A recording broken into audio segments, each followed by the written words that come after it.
আজকের আমার শ্রদ্ধাভাজন রুহুল আমিন পাখি স্যার উনি একটু অন্যদিন বলেন সংক্ষিপ্তভাবে বক্তব্য দেওয়ার কথা, আজকে বলেছেন বিশদভাবে।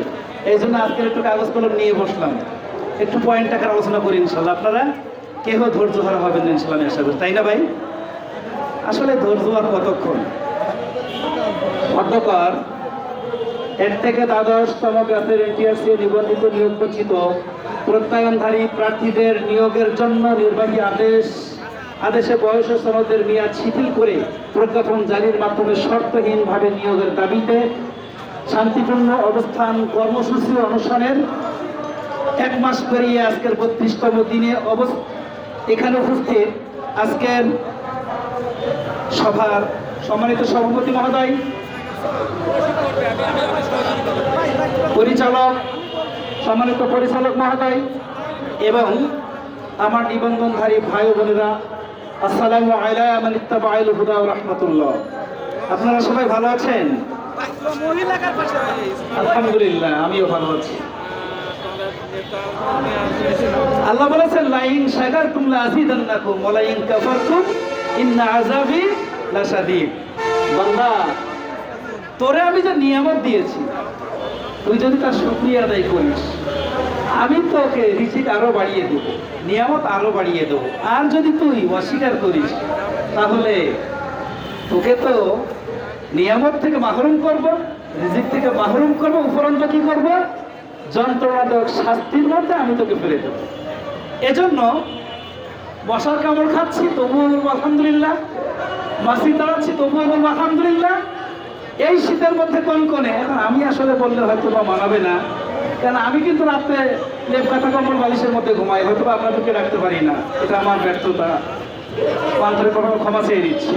তো মশা ছাড়াচ্ছি তবুও বলবো আলহামদুলিল্লাহ, মাছি তাড়াচ্ছি তবুও বলবো আলহামদুলিল্লাহ। আজকে আমাদের এক ভাই অসুস্থ হয়ে দেখলাম হাসপাতালে ভর্তি, কুর্মিটোলা ভর্তি হয়েছেন না সকালবেলা, তবুও বলবো আলহামদুলিল্লাহ। যদি একজন মারা যায় তবুও বলবো আলহামদুলিল্লাহ। ভাগ্যে আমার আছে, এটা আল্লাহ পাকের পক্ষ থেকে তো ফয়সালা। আল্লাহ পাক আমার জন্য যে ফয়সালা করবেন, আমি কি শুকরিয়া আদায় করতে পারবো না? এ কারণে আলহামদুলিল্লাহ আমরা সবাই বলবো। তবে আলহামদুলিল্লাহ প্রাণ খুলে কাই মনোবাক্যে আলহামদুলিল্লাহ বলার সময় আমাদের আসতেছে ইনশাল্লাহ, আর খুব বেশি বাকি নাই। আমরা মোটামুটি সফলতা তার প্রান্তে পৌঁছে গেছি প্রায়। শুকরিয়া। আমি প্রথমে একটু ক্ষমা চাইয়ে নিচ্ছি যে আপনারা এই 32 দিন আছেন, সে একেবারে 24 ঘন্টা। আমি কিন্তু আপনাদের সঙ্গে 32 দিন 24 ঘন্টা থাকতে পারি না, 31। কেন সেটা একটু বলি। আলহামদুলিল্লাহ আমি বাস্তববাদী সংগ্রামী একজন মানুষ। আমার রুহুল আমিন পাখি ভাই থেকে শুরু করে অনেকে চেনেন। আমার শাহ আলম ভাই আমার বাসায় 2-3 রাত্রি ছিলেন, আনোয়ার ভাই আমার সঙ্গে আমার বাসায় ছিলেন। এরপরে আমাদের আরো একজন ভাই হুমায়ুন কবির ভাই, উনিও আমার বাসায় ছিলেন। আসলে ওনারা আমার বাসা, আমার পরিবেশ সব কিছু ব্যস্ত দেখে এসেছেন। বিষয়টি হলো ঢাকা শহরে থাকি পরিবার নিয়ে।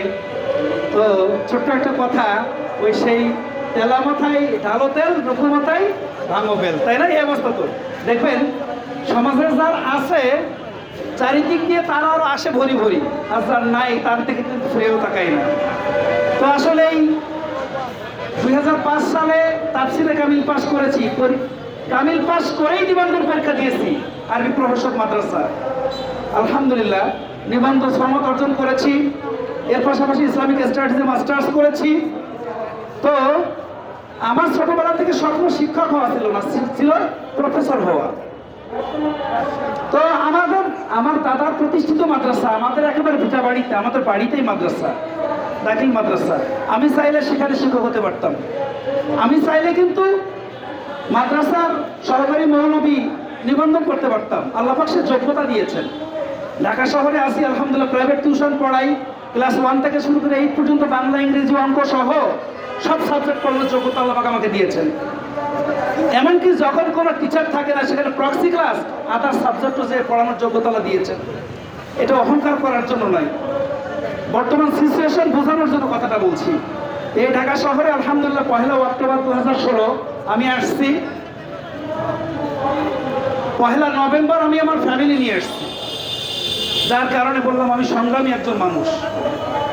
আমি যখন ঢাকা শহরে ফ্যামিলি নিয়ে আসার চিন্তা করলাম, আমার আব্বা আমাকে ঢাকায় নিয়ে আসছিলেন পীরের বাগে। তো উনি বললেন যে ছেলে টাকা গুনে পারতেছে না, তাই বড় ছেলে নিয়ে যাচ্ছে টাকা গোনার জন্য। কপাল পড়েছে, ঢাকার টাকা ঢাকায় থেকে যাবে, কিচ্ছু করতে পারবে না। এই যে ফ্যামিলি নিয়ে যাচ্ছে, বরং ফ্যামিলি না নিয়ে গেলে সে যদি, আপনারা আবার কি আদারওয়াইজ নিচ্ছেন না তো? পারিবারিক স্ত্রী বলছি, কিন্তু কেউ মাইন্ড করছে না তো আমার বোনেরা? তো এখন বাবা বলতে পারেন, আমি ছেলে তো আর জবাব দিতে পারি না, ধৈর্য ধরে শোনা। তো আলহামদুলিল্লাহ আমার আব্বা যখন এখানে আমার ওই যে অ্যারাবিক টিউশন অর্থাৎ কোরআন শিক্ষা দেওয়া, এই 4-5টা টিউশন আমাকে যখন দিয়ে গেলেন, তখন 6 থেকে 7,000 টাকা আমার ইনকাম। তাদের তো আর ফ্যামিলি নিয়ে চলা যায় না। তো 15 থেকে 16 দিন বা সর্বোচ্চ 18 দিন চলতে চলতে আলহামদুলিল্লাহ আমি দেখলাম যে এখন আমার যে ইনকাম, তা মনে হয় আমি ফ্যামিলি নিয়ে আসতে পারবো।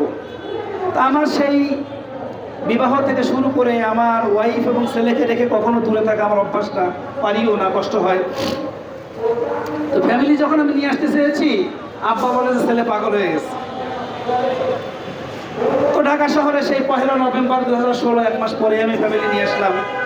সেখান থেকে আলহামদুলিল্লাহ সংগ্রাম করে আমি যাচ্ছি টিউশন করতে করতে। আলহামদুলিল্লাহ 1 মে 2018 পাশে একটা অ্যাপার্টমেন্টে 5 ওয়াক্ত নামাজের দায়িত্ব নিলাম। টিউশন করি, প্রাইভেট পড়াই, মোটামুটি আলহামদুলিল্লাহ ভালোভাবে এখানে চলাফেরা করি। তার মধ্য দিয়ে ছেলে আমার স্কুলে পড়ালেখা শুরু করলো। শেরে বাংলা বয়স থেকে আবার এসএসসি পরীক্ষা দেবো ইনশাআল্লাহ। আপনারা সবাই দোয়া করবেন, সায়েন্সে অনেক ভালো স্টুডেন্ট। আমি তাকে ঢাকার 4টা মেডিকেল কলেজের মধ্যে একটা মেডিকেল পড়ানোর স্বপ্ন দেখে নিয়াত করছি ইনশাআল্লাহ। আমার বিশ্বাস, আল্লাহর খাস রহমত আমার প্রতি যেভাবে আছে, হয়তো বা আমার ছেলে ইনশাআল্লাহ ঢাকা মেডিকেলেও ভর্তি হতে পারে। তো এভাবে মোটামুটি সংগ্রাম করে আমি পথ চলতে থাকলাম দিন রাত 24 ঘন্টা। আমার পকেটে একটা নোটবুক, আমি সেই ক্লাস 8 থেকে সর্বদা ডেইলি রুটিন মেনটেন করে পথ চলি। আজকে আমি এখানে এসেছি, এখানে আমার শিডিউলে একটা নোট করা আছে। তো দিন রাত্রি 24 ঘন্টা আমি কন্টিনিউভাবে শিডিউল মেনটেন করে পথ চলি। শুকরিয়া, এ পর্যন্ত আল্লাহ পাক অনেক রিজিক দিয়েছেন, রিজিকের আমার অভাব নেই। ঢাকা শহরে প্রাইভেট টিউশন পড়ি, আলহামদুলিল্লাহ 50-এর উপরে ইনকাম করি, কিন্তু আসলে তাতে সুখ নাই, শান্তি নাই।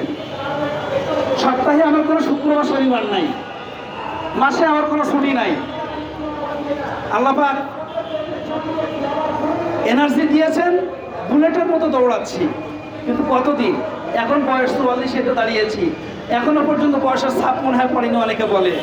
এখন দৌড়াচ্ছি, আর কতদিন? আর 5 বছর, তারপরে তো এভাবে দৌড়াতে পারবো না। কিন্তু নিজের তো একটা স্ট্যাটাস থাকা দরকার। আলহামদুলিল্লাহ ডাবল কোর্স মাস্টার্স কোয়ালিফাইড একজন টিচার, এনটিআরসিএ প্রিলি রিটেন দিয়ে, আমাদের সময় তো ভাইভা ছিল না, প্রিলি রিটেন দিয়ে আমরা পাস করেছি। যোগ্যতা তো আছে, একটা পরিচয় তো থাকা দরকার। যার কারণেই এই সংগ্রাম। তো আমি যে কারণে এই কথাগুলো বললাম, আমি আমার বাসার কাছে একেবারে ওয়াকিং ডিস্টেন্স, হাফ মিনিট লাগে না, একটা হাই স্কুলে খণ্ডকালীন, তখন ছিলাম ভর্তি শিক্ষক হিসাবে। আমি 8 মাস সময় দিয়েছি 2023 সালে, তখন আওয়ামী লীগের সময়। তো আমাকে একটা মিথ্যা ক্লেম দিয়েছিল, তার বাস্তব প্রমাণ তারা দেখাইতে পারেনি। তা চিন্তা করলো যে হুজুর মানুষ, ক্লেম দিলাম, তারাইতে পারলাম না, তা অন্যের সুখ তো আর সহে না। এরপরে নতুন কারিকুলামে যখন ফরওয়ার্ডিং দিচ্ছে 16 ডিসেম্বর, সকলকে ফরওয়ার্ডিং দিল, নতুন কারিকুলামের বই দিল, আমাকে দেয় না। সাথে কথাবার্তা, অনেক তর্ক বিতর্ক হলো। হওয়ার পরে চিন্তা করলাম, চাকরিও থাকলো না, ট্রেনিংও পেলাম না, এখন মুক্তা খাবো কেমনি? বলে ওনার নাকি পারফরমেন্স ভালো না। সভাপতি 16 ডিসেম্বর প্রোগ্রাম শেষ করে যখন চলে যাচ্ছেন, আমার কানে কানে বললেন, স্যার সব কথা তো ফোনে বলা যায় না, তা আপনি এক সময় একটু আমার চেম্বারে দেখা করেন। আমি গেছি, গেলে বলে যে আপনার ব্যাপারে তো অভিযোগ আসছে দেখলাম, আমরা একটু ভিন্ন চিন্তা করছিলাম। আমার কি বলে, আপনার নাকি পারফরমেন্স ভালো না। তা আমি বললাম, পারফরমেন্স যখন ভালো না, তাহলে আর কি করবো, চলে যাই। পরের দিন যখন নতুন কারিকুলামের প্রশিক্ষণ শুরু হলো, হলরুমে যখন আমার রোল কল করেছে তখন আমার ডে শিফটের অর্থাৎ আমার সহকর্মী একজন ফোন করেছেন, ফোন করে বলেন যে স্যার রোল কল হয়েছে, শীঘ্র আপনি ক্লাসে আসেন। গেছে যাই হোক, এটা অনেক লম্বা হিস্ট্রি। ও আমাদের নেতা নেত্রী সবাই চলে এসেছেন, এখন বোধ হয় বেশি কথা বলা সম্ভব হবে। সবাই বসেন।